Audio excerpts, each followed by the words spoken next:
Okay, so the first thing I'm gonna do is, since you're pretty strong in your arms, I want you to go ahead and just grab this pillow for me. Beautiful. And can you bend your legs? Yep, knees up. Perfect. All right, ready. So on the count of 3, actually I'm gonna move you over just a smidge. Ready? So I'm gonna help you move your legs over this way. Can you lift your butt for me? 1, 2, 3, 4, and then push it over just a little bit. All right, so on the count of 3, I want you to look to the door. 1, 2, 3. We're gonna lower these legs down. Help me move your legs as much as you can.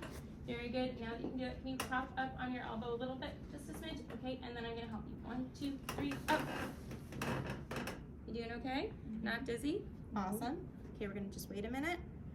Now we're gonna go back down. So can you lift to the pillow? And we're gonna slowly, slowly, slowly go down. Okay, still feeling okay? Yeah. Great. Coming on up. And again, we're gonna come back over.